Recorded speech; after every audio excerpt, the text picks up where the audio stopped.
up, fam? It's your favorite cousin, your favorite uncle, your favorite nephew, your favorite brother, your favorite father, your best friend's best friend. It's me, Dr. Larry, and welcome to Living For You, the YouTube channel.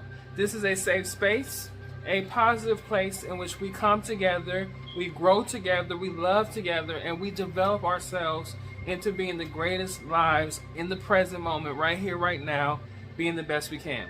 I'd like to say thank you to my family for coming. You guys always show up. I appreciate you. I value you. I honor you. I love you. Those are my faithful, loyal subscribers.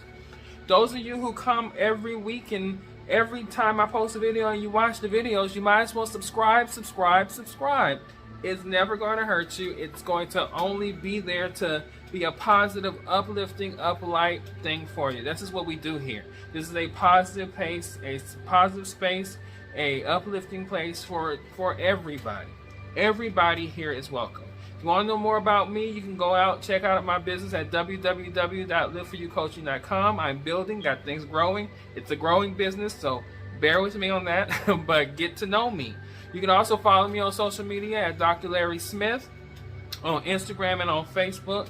That is me. You can follow me on my daily basis and know what's going on as much as I allow you to into my space. You can kind of connect with me. You can email me. You can leave comments on the videos. You can subscribe to the channel. You can follow me. Do that, all right? So do that. I wanted to get on today because I actually saw online that's been trending and moving and going this viral video of a young kid in Georgia, Atlanta, named Tyler. Now, Tyler had I think initially had posted a video of him acting out and talking and you know what I'm saying, just being a little boy. Now, clearly, Tyler is a feminine little boy, and more than likely than not, we can't tell based on his femininity, but Tyler might be a gay little boy, a little gay boy, and a young kid who is, you know, just doing what young kids do. He obviously looks like he's under 10, from what I see, but he just seems like a kid. Well, we get a video of him being chastised by his father for acting gay. In fact, his father even goes as far as etching the word gay into his hair, publicly shaming him, and then also smacking him and hitting him and telling him he's gay and you're feminine and they call you gay, you think it's funny, you think it's cute, and just berating the little boy, hitting the little boy, treating the little boy like garbage, and you know, and publicly embarrassing him in front of a bunch of people while at the same time recording this. And for me, I felt myself getting angry kind of at this, and I know, you know, because I'm a type of person. I'm the person who defends the person getting beat up from the bully. I don't like to see people who are at a disadvantage or who can't defend themselves be helpless in a situation and be taken advantage of. So that's my first thing. But then I think about memories of being abused myself as a child, and I think about memories of being treated and spoken to a certain way as a child. So it triggered me. This video triggered me, and after watching certain things on social media and reading things down my timeline on Facebook and on Instagram, I realized that this video triggered a lot of people, and particularly black males. And it's because we've experienced something similar like this, and we felt this abuse that this little boy was going through, publicly being humiliated, in an attempt for whatever reason. Now, what it seems like to me is that the attempt was the father to try to de-gay his son. I'm going to beat it out of you. I'm going to argue it out of you. I'm going to condemn it out of you. I'm going to force it out of you. I'm going to insult it out of you. I'm going to embarrass it out of you. That's no different than trying to go to church and pray it out of him. Gay is gay. A person is gay because they're gay. It is what it is. You cannot, you know, abuse a child and say, oh, you're no longer be gay anymore. And that is one of the most fundamental problematic things that I see, especially dealing with my clientele of African Americans between the ages of 18 and 40 years old, is that this nature, this tendency of, I'm going to make you into the man I want you to be from their parents at an early age. And it builds in them a resentment, a hatred, a hostility that follows them into other areas. If this man is so big and so bad that he can bully and push a kid, he's teaching his kid that it is okay to be big and bad and bully and torment people that are smaller than you, or just be a big and bad bully and torment people in the world. You are creating a monster because you are acting like a monster, sir. To me, the video was horrific as people laughed and they sat there and they watched this kid be berated by the man who's supposed to teach him how to be a man. You're not teaching him how to be a man. You're teaching him to be the exact opposite of what you think you're teaching him to be. So it bothered me. And what bothers me even more is it's during the month of June, Black Music Month. It's on the verge of Juneteenth. It's right around the corner from Father's Day. What kind of father are you? You don't deserve a Father's Day award because you're not being a good father. You're being a tormentor, a monster, an abuser. Having a kid is a responsibility that goes beyond your own personal preferences, beyond your own personal thoughts. You're not going to change your son's sexuality. If he is a gay boy, if he is same-gender loving, you're not going to change that. You're going to force him into your closets of your making for your benefit. See, what a lot of people don't realize is that when people are in closets or when people hide their true identity or don't disclose who they truly are, it's because the people around them didn't make it comfortable enough for them to be honest and authentic with themselves. And so instead of being authentic and honest and living their truth and having the fullest gratification of their life possible, they hide who they are to satisfy those around them, who at the end of the day really didn't give a damn about them. It was about their own personal feelings and possibly personal insecurities of dealing with things themselves that they don't want to address. Because when I think, I'm trying to, as I watch the video and then as I just discuss these issues with people, I try to rationalize what is your conception. And they say things like, well, being gay is not natural. Sex is natural. If you think out in the animal kingdom, same-sex animals aren't having sex with one another, you are sadly mistaken. Even in the animal kingdom, sex isn't just about procreation if you look at it from that level of. And then also that idea of something's not being natural ignores the fact of loving relationships that aren't basis of them being about sex. To people of something wanting something on a deeper connection to be able to draw and love each other just for who they are could have nothing to do with sex or sexual identity. Or then there are people who want to quote the Bible, and it's like, come on now, how many times has this been translated? How many times do you have to say from a factual standpoint that the words that we use to refer to as gay and lesbian and even homosexual does not even exist in the Bible and wasn't even put in the Bible until the 1940s? It didn't mean that.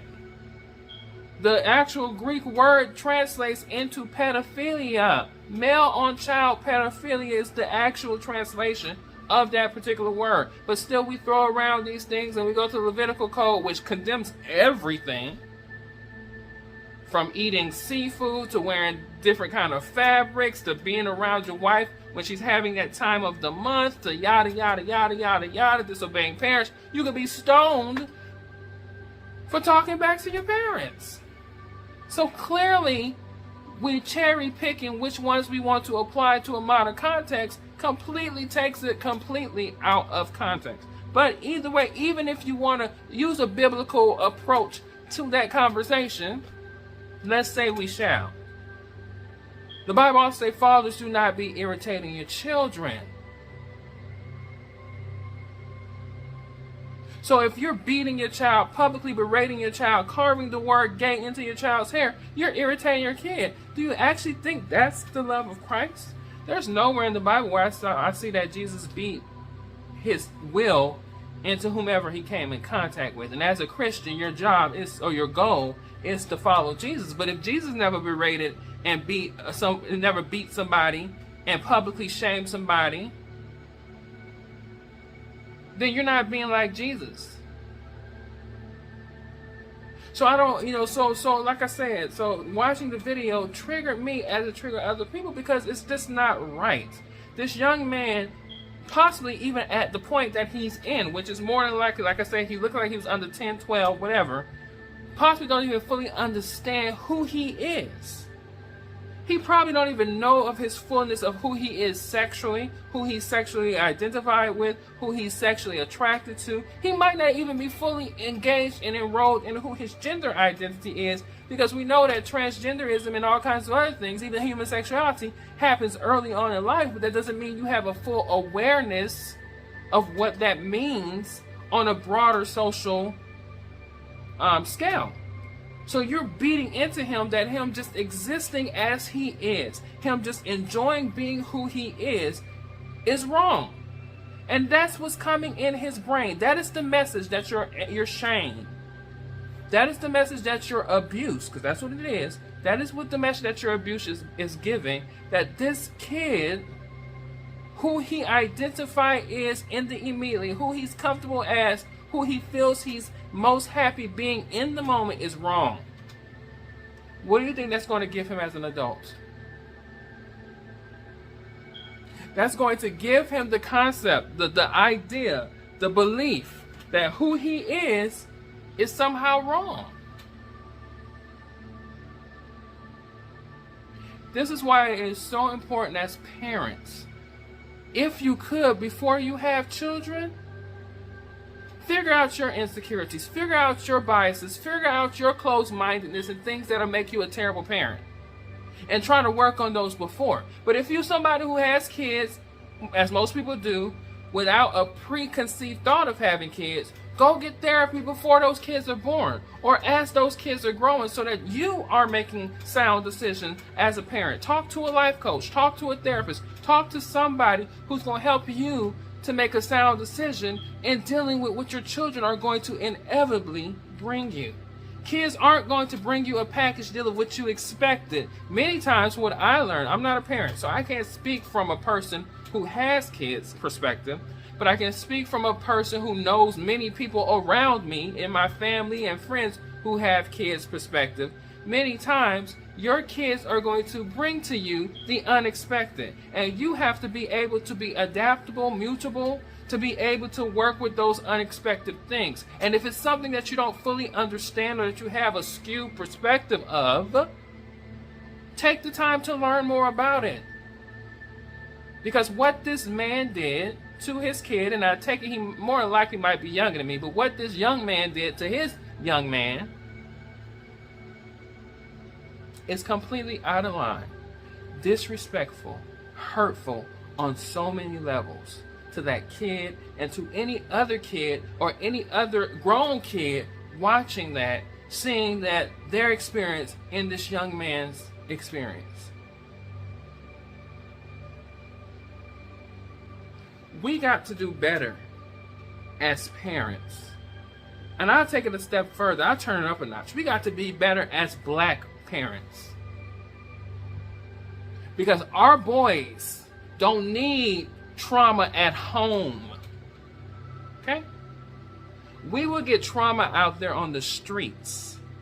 We will get trauma on our jobs. They will get trauma in those classrooms. I've seen it. So the last thing they need is your trauma at your house.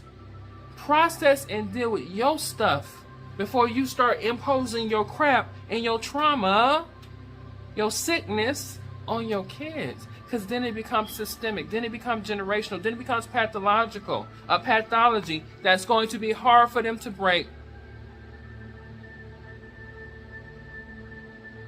I was disgusted by this video. I didn't like what I had seen. Because what I had seen is something I had been through. What I had seen is something I had felt that I thought was wrong then, and it's wrong now, and I know the damage that it has for more people than that man even knew.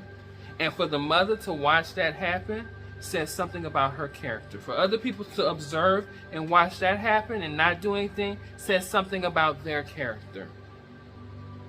The whole circle deserves a reprimand.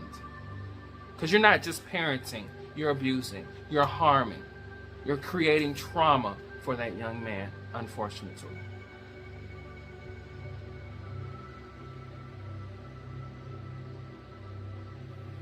I found out later that the young man had been removed from the home because they shared the video, and I'm glad they did. Hopefully, they can get the child back, but before they are giving that child back, they need to go get help. Because that is pathological, sadistic torture that you're doing to somebody because you think they're different, because you feel they're different, because they're gay, because they're not living up to who you believe they should be according to your standards of your reality that ain't got a damn thing to do with them. This video disgusted me. It hurt me. It bothered me because I was that kid being abused, being publicly shamed in just that way for just existing in a world trying to understand it, as that young man Tyler is going to try to understand this world. We got to do better as people. We got to do better as black people. We don't live in a world in which everything's black and white. We have never lived in a world where everything's black and white. But even more now, since 1996, you have had Google. So if you don't know anything, you can go and Google stuff and get information. There's resources like myself. There's resources like therapists and school counselors and other people who can give you the resources to understand stuff you might not be fully understanding or even fully accepting about your child. And here is the thing, people. My brother, and I feel like I'm talking directly to that father, but I'm talking to other black fathers and black men who are in that similar position, who have similar ideas, and who have done similar things, and who plan on doing similar things if ever they're into that situation where their child comes home and they're homosexual, gay, same gender loving, whatever this word you want to use, or different than what they perceive their child should be. I feel like I'm talking to y'all on Father's Day. I feel. Get the help, because what you are doing is horrifying.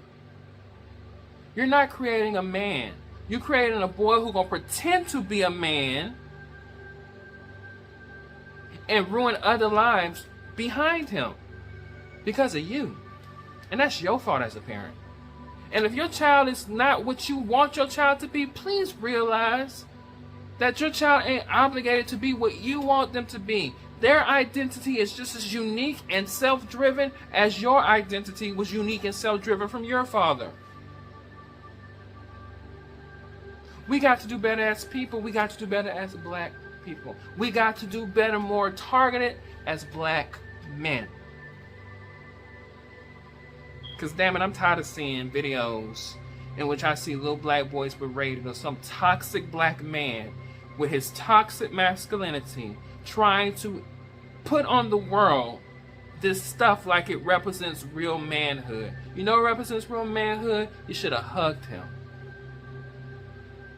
You should have hugged him on camera and told him you loved him on camera. You should have told him, I embrace and accept you, as you hugged him on camera.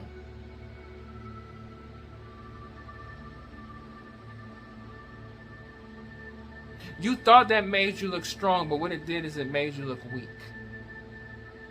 Weak.